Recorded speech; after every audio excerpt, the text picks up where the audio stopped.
Life is full of choices. Every day, from the moment we wake to the moment we sleep, we make countless decisions. Some are small, almost invisible. What to eat for breakfast, which shoes to wear, whether to reply to that message immediately or wait. Some are monumental, moments that shape the course of our lives. A career change, a move to a new city, a decision to stay or leave a relationship. And yet, there is one choice that we often avoid, one decision that carries the heaviest weight: choosing ourselves. Choosing ourselves isn't about selfishness. It isn't about abandoning responsibilities, ignoring loved ones, or escaping life. Choosing ourselves is about claiming our own life, our own voice, our own worth.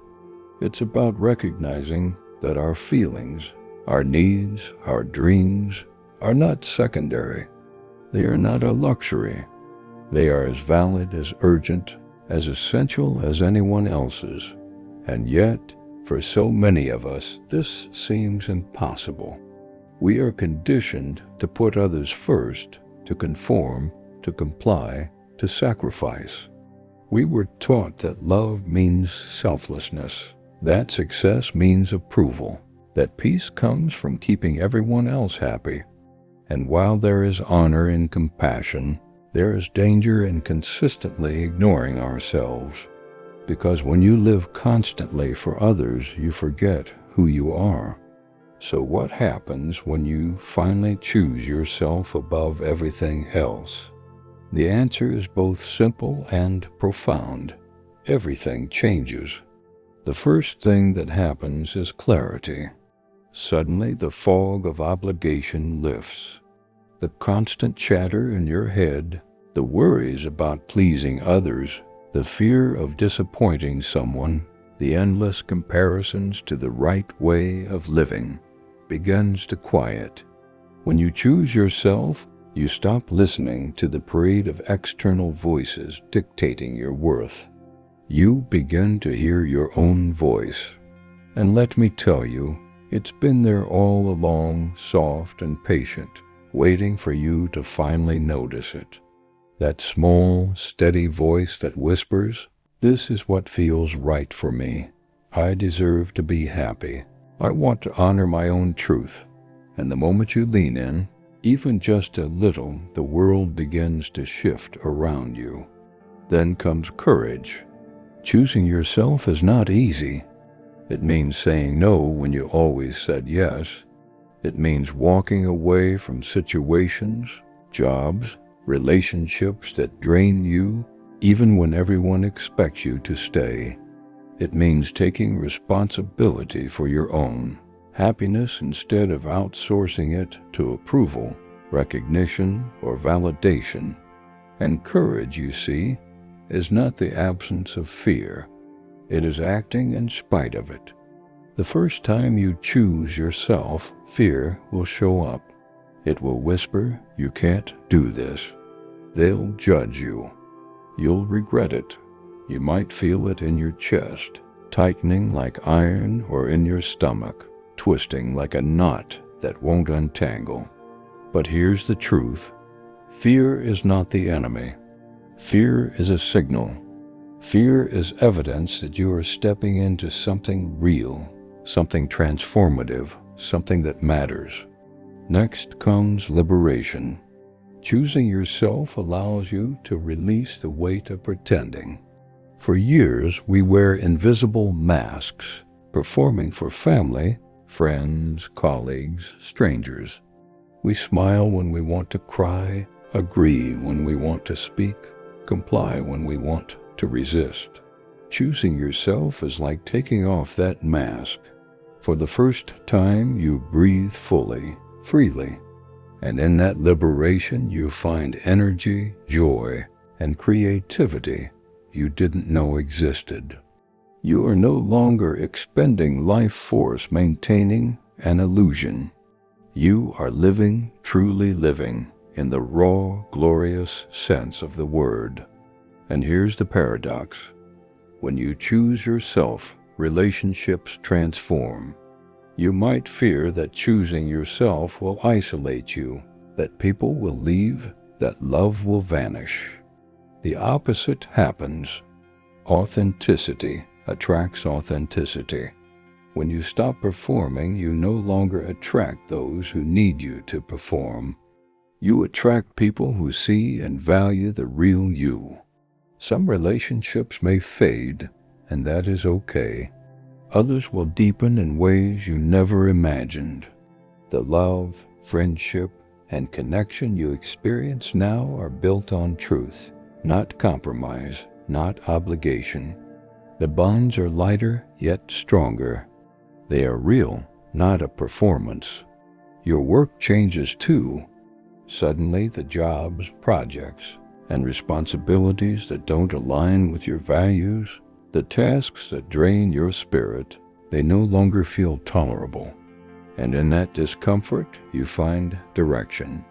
You begin to seek work that resonates, that energizes, that feels like an extension of who you are rather than a battle against yourself. And when you do this, productivity, passion, and fulfillment flow naturally. Not because life has magically smoothed the path, but because you are no longer at war with yourself. Work becomes not a burden, but a canvas on which your life expresses itself. Choosing yourself also teaches boundaries. You learn that it's okay to say no, to walk away, to protect your energy. You discover that every yes given without desire is a yes stolen from yourself. And with boundaries comes peace, a deep, quiet peace that isn't dependent on circumstances. You start noticing subtle changes, fewer headaches, less tension, moments of calm that feel almost revolutionary. Your body relaxes because your soul has finally caught up with your mind. You feel safe, not because the world is safe, but because you are aligned with yourself. Then comes the unexpected gift, self-compassion. Choosing yourself is not about perfection. You will stumble. You will make mistakes. You will disappoint yourself and sometimes others. But choosing yourself is choosing grace for yourself. It's allowing yourself to be human, vulnerable and imperfect, and to keep moving forward anyway. This self-compassion becomes a wellspring, replenishing you when life challenges you, sustaining you when fear creeps back in, reminding you that choosing yourself is not a single act but a lifelong practice.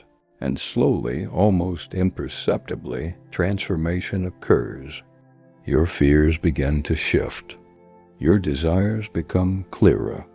Your energy aligns with your purpose. You stop chasing the life others imagined for you and start building the life you feel in your bones. You become present, not just physically, but emotionally, spiritually, fully. You stop being divided, no longer torn between who you are and who others want you to be. You are whole, yet choosing yourself is not a destination. It is an ongoing commitment. Every day presents new challenges, new expectations, new pressures. Every day you must ask yourself, will I choose myself today? Will I honor my truth, or will I slip back into the comfort of pretending? Some days will be easy. Some days will feel impossible. But every day the choice matters. Because every day you choose yourself, you reclaim life. And what you begin to notice is extraordinary. When you are fully yourself, you begin to recognize the interconnectedness of all things. Choosing yourself doesn't mean isolating yourself from the world. It means engaging with the world from a place of authenticity. You begin to see the same spark of life in everyone else, the same yearning for freedom, truth, and self-expression. You begin to live not as a fragment, but as a whole, as a participant in the dance of life rather than a prisoner of expectation. Imagine your life as a garden. For years, you may have been planting seeds others chose for you, watering plants that never took root, tending soil that wasn't yours to cultivate. Choosing yourself is like stepping back, looking at the garden and finally planting what you love. Flowers you didn't know existed begin to bloom. Fruit you never imagined grows on branches you've nurtured with your own hands. And in that garden there is joy, messy, unpredictable, beautiful joy. You discover tastes, colors, textures of life you had never known, all because you finally gave yourself permission. Of course, the journey is not without challenge. Choosing yourself can provoke discomfort, even hostility. Some people will resist your change. They may accuse you of selfishness or betrayal. They may wish for you to revert to your old patterns because it's easier for them to maintain their illusion of control. And you may feel torn, guilty, even afraid. But over time you realize this: their discomfort is not yours to carry. Your responsibility is to yourself, to your truth, to the life you were meant to live. And here's the beauty: when you finally choose yourself, you don't just survive, you flourish. Your creativity awakens, your intuition sharpens, your empathy deepens, your love expands. You no longer give pieces of yourself away to anyone who doesn't truly see them. You give fully, freely, because giving now comes from a place of abundance, not need. And life, in return, responds with richness, depth, and meaning. So what happens when you finally choose yourself above everything else? You wake up, not to perfection, not to certainty, not to a life without fear. You wake up to presence. You wake up to reality. You wake up to the profound truth that your life is yours to live. Your voice is yours to speak. Your body is yours to inhabit. Your heart is yours to open. And in that wake, you finally understand. Choosing yourself is not taking something from life. It is finally stepping into the life that has always been waiting for you. The choice is simple, and yet it is everything. Choose yourself. Choose your life. Choose your truth. Choose your joy. And when you do, the world around you changes too, because the ripple of your authenticity cannot be contained. It touches others, inspires others, awakens others. Choosing yourself is an act of courage, yes, but it is also an act of love. Love for yourself and love for life. Life will never be the same again. Not because the world changes, but because you have. And that change, my friend, is the beginning of everything.